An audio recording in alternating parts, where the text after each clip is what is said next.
Another day, and the weather is just perfect this morning. I have to admit, I've had a lazy morning. I slept until I didn't need to sleep anymore after yesterday's walk, and I woke up and the sun's shining. My feet are a little sore after yesterday. I've got 2 blisters, so I don't want to do too much walking today, so I've booked myself a boat trip, and I will see the South Point from the other side, from the ocean this morning. I think it'll be a bit of fun.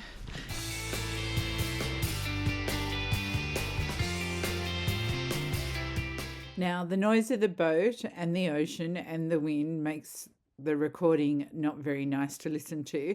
So this is my experience. Climbing into the boat up the step ladder, dressed in our red coats that were supplied by the company, the boat easily got over the breaking waves and we started surrounding the first headland, and we came across pristine, beautiful, isolated beaches.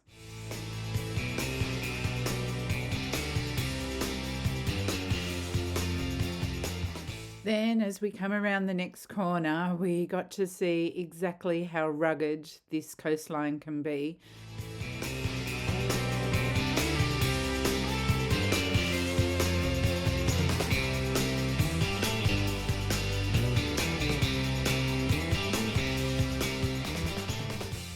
As the boat slowed and came closer into shore, we got our first sighting of sea eagles, 2 of them, and their magnificent nest that we were told they'd probably stolen from one of their parents.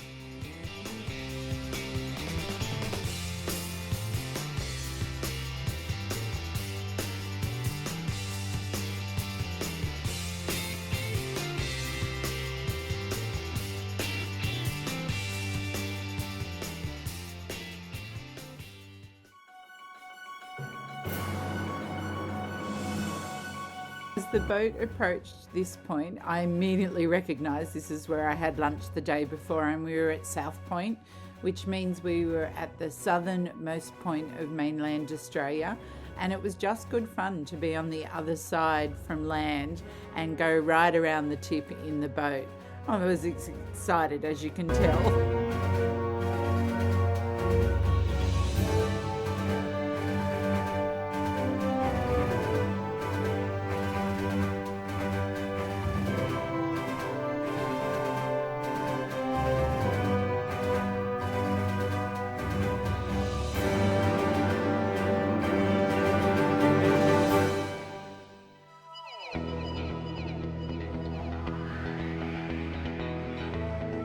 Continuing along the coast, we came to Wilson's Promontory Lightstation, which you can actually walk to, and had I done yesterday would have added another 2, maybe 2.5 hours to my walk.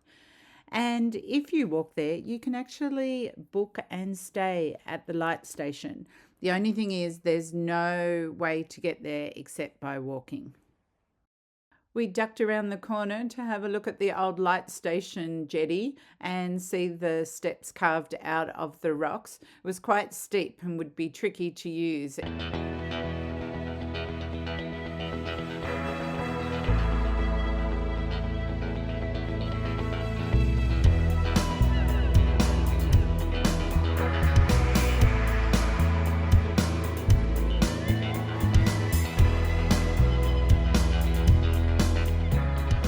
As we start going past some of the outlying islands, it's interesting to come across species like Cape Barren geese, and they tell us that they've actually adapted, so there's no fresh water on this island, but the geese manage to live here anyway.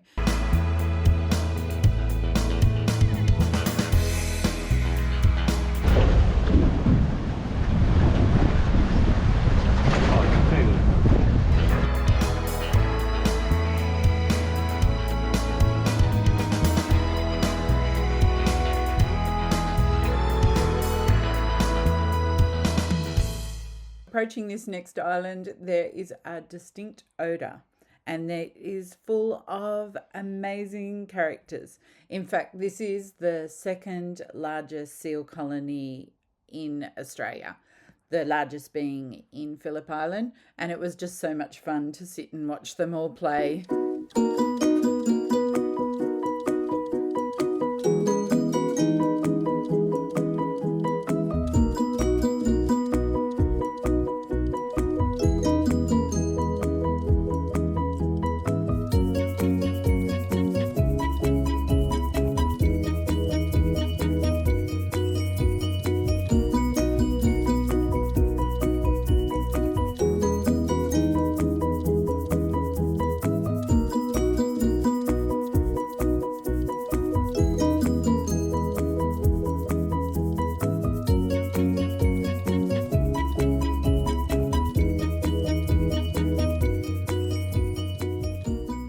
Having done absolutely no research on Skull Rock, I thought that this was the most amazing part. It looks like a skull in the side of the rocks. However, as you come around the corner and a big cavernous cave opens up with green grass and birds flying in, it's just amazing. So 2 people actually landed on the top of the rock. They dropped down from helicopters and then used ropes to enter the cave, and they found 2 cannonballs, and that was it. Pretty amazing stuff, and it was fantastic to look at.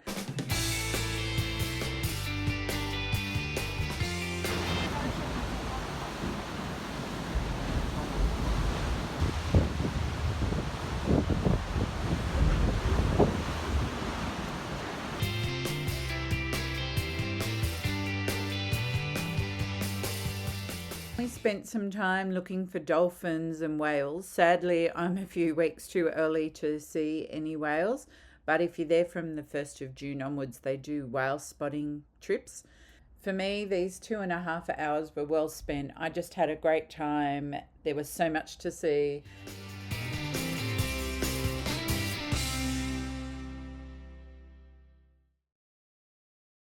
I can't believe it. It's about 3 o'clock in the afternoon and I've driven around to the Prom wildlife walk thinking, surely you can't see wildlife on demand. And look, as I arrive, look who's here, just pecking away. It's pretty cool. Nice to see.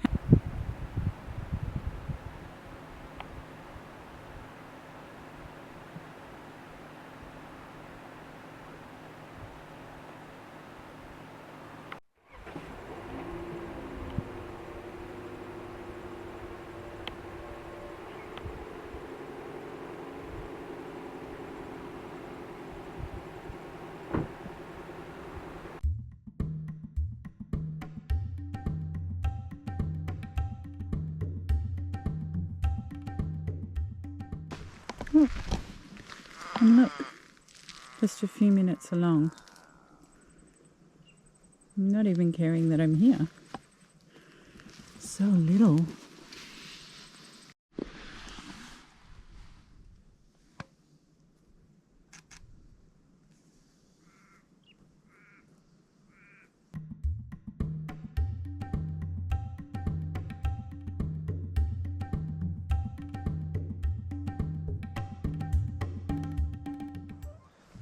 Enjoy your food.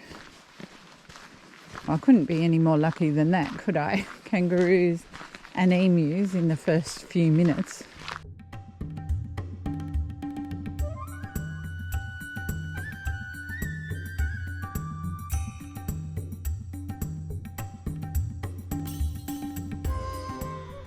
Oh, there's another roo over there.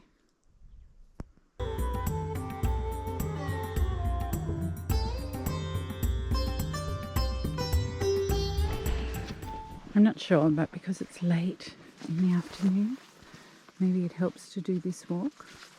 The roos are more active. And they like sharing the trail.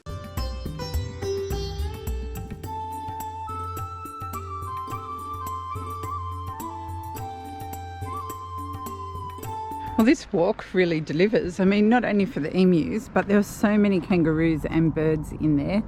The shrub's really thick to try and get the birds. But I've never seen kangaroos that are inside the ferns, and when somebody comes, they all duck their heads down. So I was sitting there quietly waiting for them to come out, and a group of talking 3 people come along, and they all just ducked their heads down, and they walked along, they went, no kangaroos? And it's like, yeah, they're all in there, like if you were quiet. It was really quite funny to see. The last emu is wandering off now, and it was really a good walk. Really happy that I stopped and did it. I think it'd be an early morning or late afternoon walk, simply because I think then the animals are more active.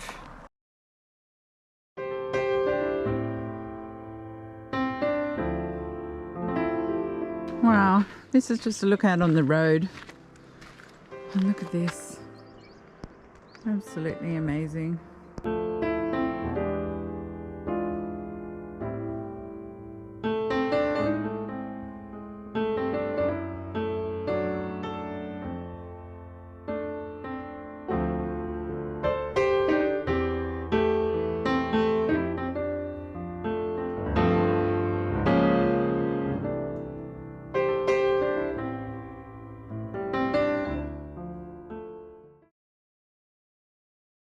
It's my final day at Wilson's prom, and thankfully the weather's come out.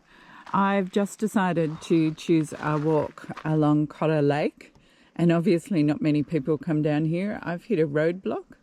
A whole lot of emus, like so many. It's just amazing. 2, 4, 6, 8, 9. And they're just moseying up the road, and they just move a little bit further as I drive. I'm going to continue to drive now, but what a delightful morning to start off with.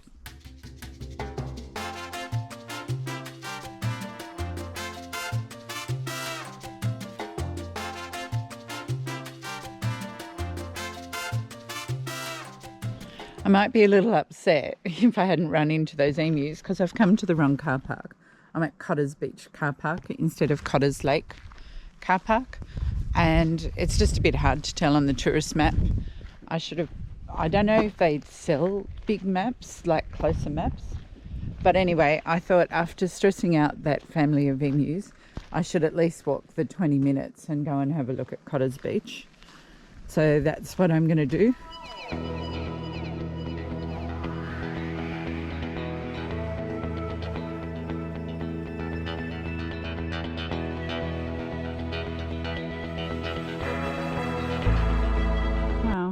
So quiet. I thought I saw 2 maybe eagles, sea eagles or something. They were a long way away. I tried to take photos of them, but I don't know.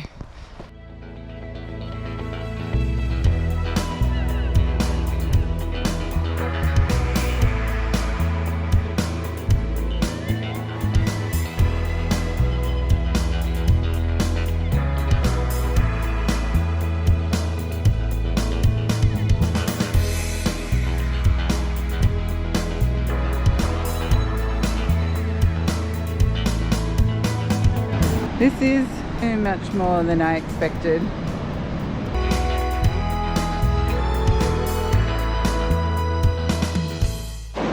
No, I cannot see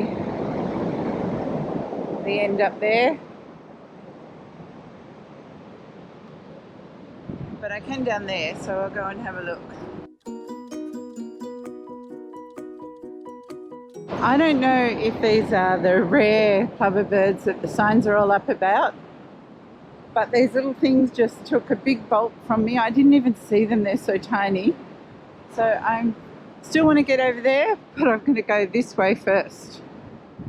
That's, they're tiny, whatever they are.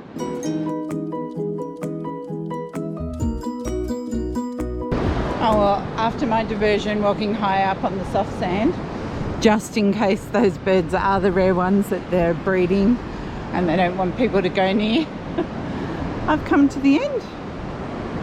Looks pretty good. Very interesting. Look at that, a little cave. Oh, and look through there. That looks cool. This is pretty cool. I'm thinking I might take my shoes off, have a little paddle. Well, that's definitely not human. Something's walking around here.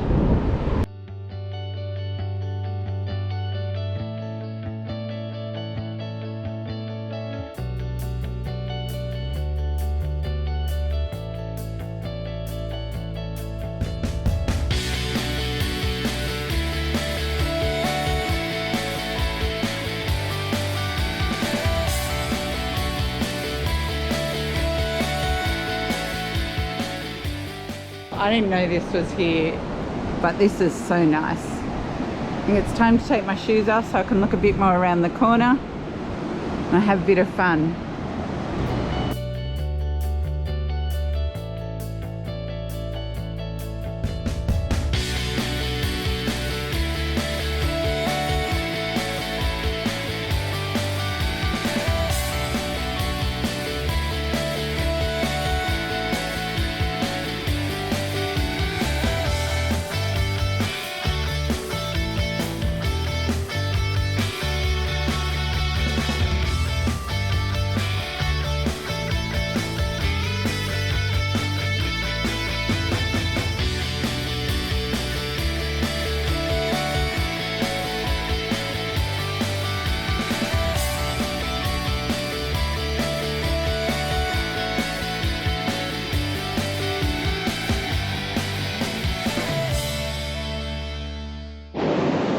Well, this is me. I'm back at the sign. I had a lovely time walking that way. I'm hungry now. It's past lunchtime, so I'm not going to continue to walk up there. But I don't know where all the people are because this is just lovely. And if I'd known what I was coming to, I would have bought my lunch. Well, that's unexpected. I nearly just tread on this snake. It's just laying there. It didn't even move. I was so close to it. I was actually looking up at the dunes. I'm really thrown off. I just didn't expect snakes to be that out and about because it's cold. But obviously the trail is the warmest place. So I guess I'm going to walk off track around it since it's not keen to move off for me. Didn't even raise its head. My gosh. Lucky it's cold, or I think I would have been bitten. And there it goes. Oh my gosh, that gave me such a fright. I'm still going to walk around this way just so that he and I are a long way apart. And he'll probably just wait for me to move and then come back on. And I guess that just shows. Should be always keeping an eye out. Well, that's it. You wouldn't even know he was there. And I don't think he's gone far at all, or she. Okay, I'll be watching where I walk now, because now I know that they're around. I mean, I know they're always around, but it's so cold at the moment. I just assumed that they'd be curled up wherever they curl up for winter. But we'll just keep going. Well, this is my last day at Tidal River down at Wilson's Prom, and boy, I've loved it. This campsite has been great. I love it for off-season. It is next to the big school section, and I'm not sure during peak times when that's open. If they said they can have up to 200 to 500 school children over there, if Avenue 22 would be the best place to stay. But definitely off-season, I've loved it because it's sheltered, it's out of any wind, and it's a great view up there. We're going to leave early tomorrow morning, and I will miss my little wombat friend who has wandered through every night in camp. I haven't always got it on tape. I mean, the second night it literally just hit the back of my chair, bounced off it, and then kept walking right under the van, like as if, how dare I be here. And if this is the last time and the last walk, which I think it will be because I'm pretty sore in the hip and it just doesn't seem to be walking out, I will see you on the other side.